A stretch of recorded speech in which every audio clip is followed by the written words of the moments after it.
Libro de Nehemías. ¿Quién escribió el libro de Nehemías? Fue Nehemías o Esdras, y fue escrito en el año 445 a.C., dirigido a los judíos. Fue escrito en Jerusalén. Aunque mayormente de naturaleza biográfica, el libro de Nehemías es el último de los libros históricos del Antiguo Testamento. Como copero del rey Artajerjes, Nehemías disfrutaba de una vida lujosa, pero después de enterarse de las condiciones que existían en Jerusalén, renunció a esa vida para regresar a la ciudad de sus antepasados a fin de reedificar los muros. Un hombre de acción, fue también líder de mucha firmeza. Bajo Nehemías se llevaron a cabo importantes reformas religiosas y sociales. Nehemías, copero del rey, su función era probar el vino, si estaba envenenado, por lo tanto era un trabajo de vida o muerte. El muro determina el ánimo de la ciudad por su importancia de defensa. Si está destruido, así estará el ánimo del pueblo. El método literario fue el narrativo histórico. Jerusalén estaba destruida y la gente desmoralizada. El muro animaría a todos y a construir la iglesia. Nehemías llevó a cabo su reconstrucción junto con la iglesia. Nehemías es el último libro histórico del Antiguo Testamento. Registra la historia del tercer regreso a Jerusalén después del cautiverio y relata cómo fueron reconstruidos los muros y cómo se renovó la fe del pueblo. Las palabras claves en el libro son muro, puertas, edificar, levantar, mandamientos, estatutos, decretos, ley.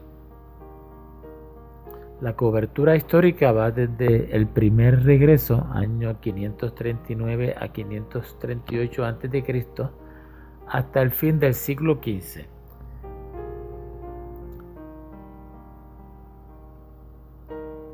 Aunque gran parte de este libro fue claramente extraído de los diarios personales de Nehemías y escrito desde la perspectiva de Nehemías en primera persona, todo lo podemos ver en el capítulo 1, versículos del 1 al 7, tanto las tradiciones judías como cristianas reconocen a Esdras como el autor.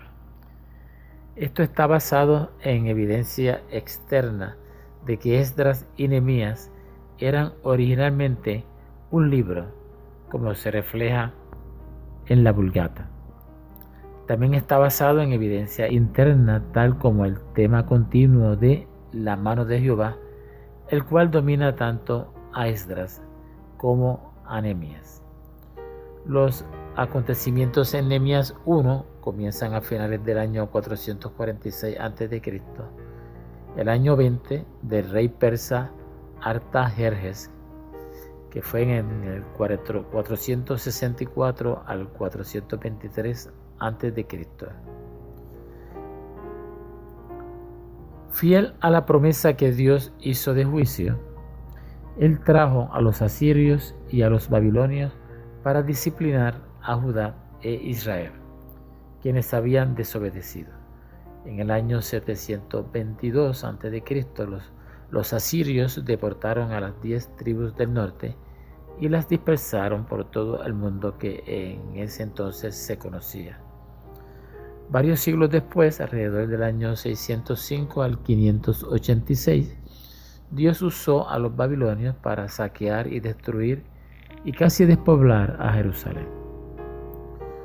Durante la cautividad de los judíos, el liderato del imperio mundial cambió de manos de los babilonios a los persas. Esto fue en el año 539. En ese entonces, en la historia de Judá, El imperio persa dominaba el mundo entero del Oriente Medio. Su administración de Judá, aunque era llevada a cabo con una mano relajada, tenía en mente rebeliones o cualquier señal de insurrección por parte de los vasallos.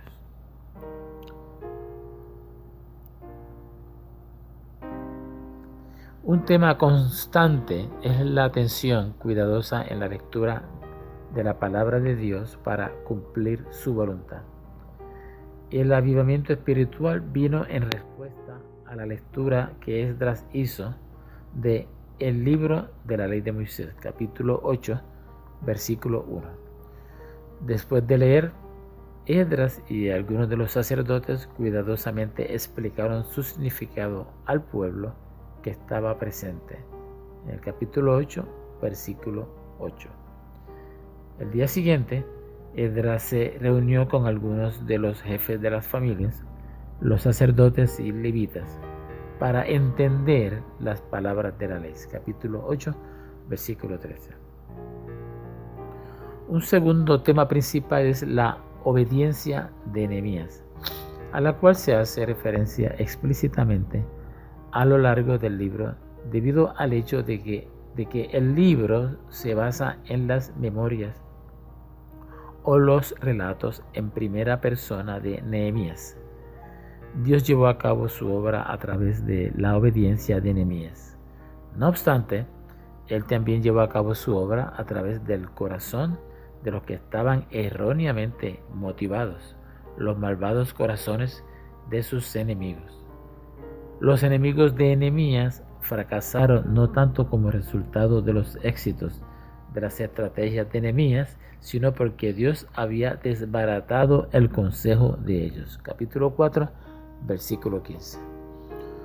Otro tema en Nehemías es la oposición.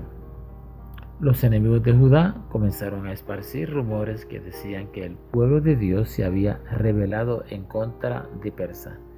La meta era intimidar a Judá para que detuviera la reconstrucción de los muros.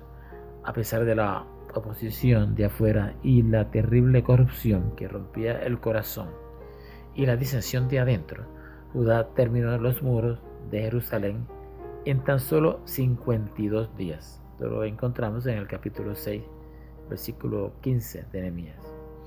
La descripción detallada del libro de los pensamientos, motivos y desalientos personales de Nehemías hace fácil que el lector se identifique primordialmente con él, en lugar del tema de la mano soberana de Dios y el mensaje primordial de su control e intervención en los asuntos de su pueblo y sus enemigos.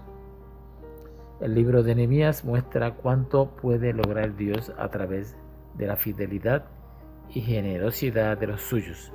También demuestra cómo afrontar los grandes desafíos a pesar de las dificultades y peligros aparentemente infranqueables. Nehemías insistió en la pureza espiritual del pueblo. Él no solo era un hombre de acción, sino también un hombre de oración. En Nehemías se nota el lugar que la oración ocupa en la renovación espiritual. Él es un modelo de una vida vivida en total dependencia de Dios. En el capítulo 13, versículo 31, leemos su exclamación: "Acuérdate de mí, Dios mío, para bien", que es una oración que al Señor le agrada contestar a los creyentes que le buscan seriamente. Referencias históricas, proféticas. Nehemías era un hombre de oración y él oró apasionadamente por su pueblo. Su celosa intercesión por su pueblo ante Dios prefigura a nuestro gran intercesor, Jesucristo, quien oró fervientemente por su pueblo en oración como sumo sacerdote. Todo lo encontramos en Juan capítulo 17. Y la importancia en la Biblia que tiene el libro es que es un ejemplo de un líder valiente e ingenioso, a pesar de miles de dificultades, alentó al pueblo a ponerse a trabajar. Capítulo 2, versículo 18. Lo rápido que terminaron la reconstrucción de los muros ha sido una inspiración para creyentes a través de los siglos que han tenido que emprender tareas de titanes para la gloria de Dios.